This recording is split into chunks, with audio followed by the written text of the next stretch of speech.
Alright, let's take a look at wrapping this up into a util on a tool so that we can call it remotely offline. Or for instance, you could extend that to then run on stuff when it gets ingested or this kind of thing.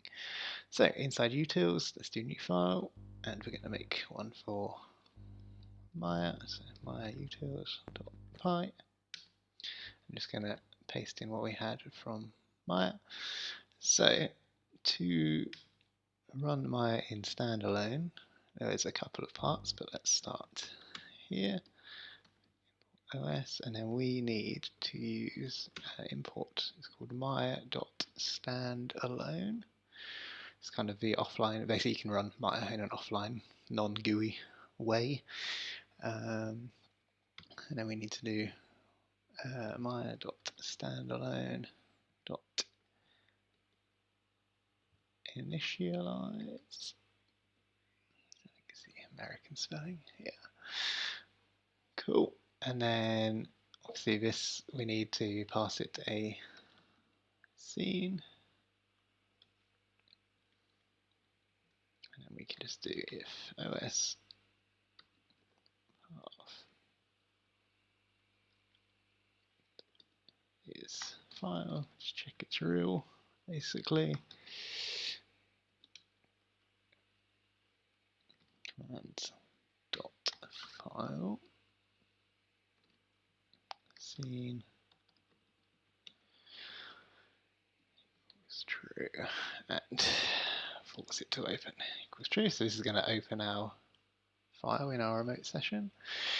Then all this can be the same, and let's just maybe add a line above this.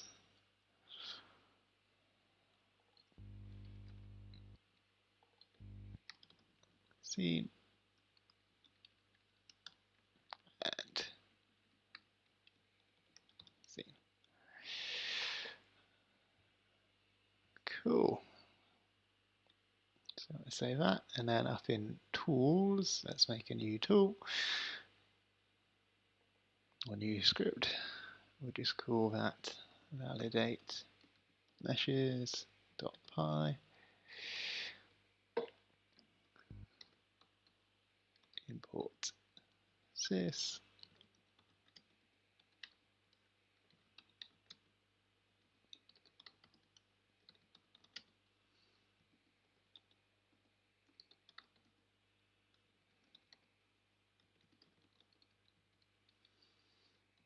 I'm going to pass it a directory to look for. This is just so that we can write out the report somewhere. Join.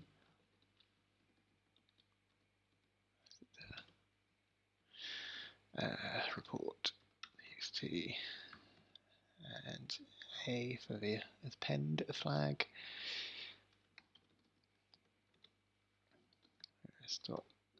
Os utils, our favorite command. Oops.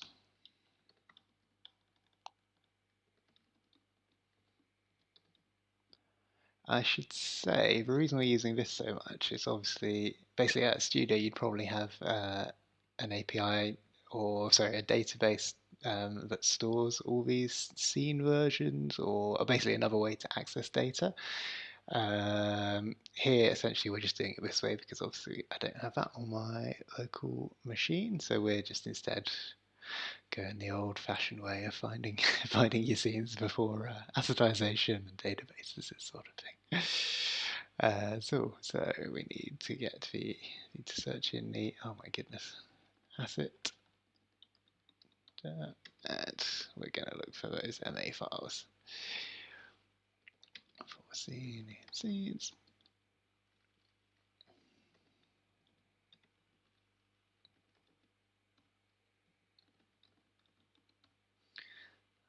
Mesh, and we pass in the scene.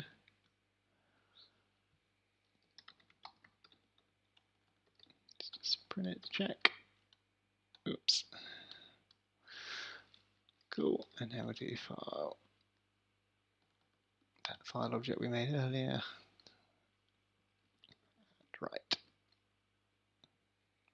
the output of that. And then at the end of that, we can just close that out. Cool, so that's our function that we'll use to read it, and then we'll do if our favorite one.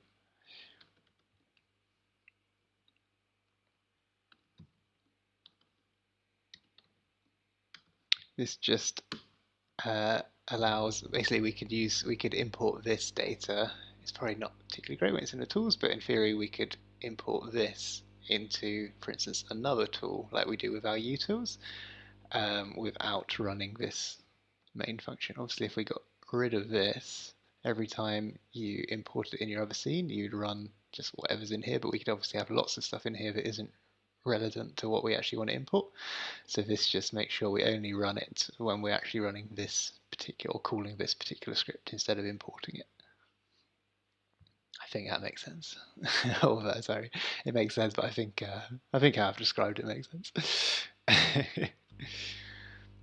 Cool, and then we're going to pass that a sys.arg, because we're going to run it on the command line and just pass in an argument, and we're going to pass in the asset directory. So this will just get our second argument we pass in, basically.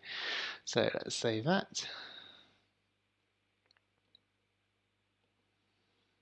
And then in a terminal, let's go to cd desktop tools, and then we can use MayaPy. This comes shipped with Maya, but it's basically a way to run a session without a UI, and basically it's like you're kind of in a script editor inside Maya, but not basically. So actually that's a good point. So I've just written MayaPy here, and then we want to do that validate meshes.py, and then we need to just pass it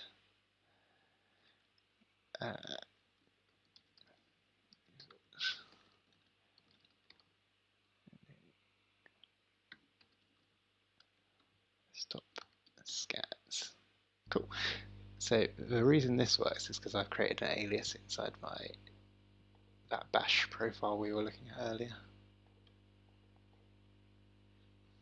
So just quickly go there.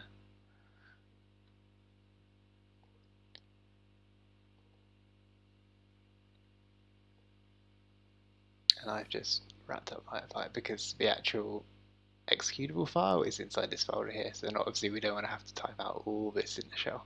And you'll see I've done this for a couple of other commands we're might run into later. Spoiler. Cool. So now if we run this, and I'm just going to open this.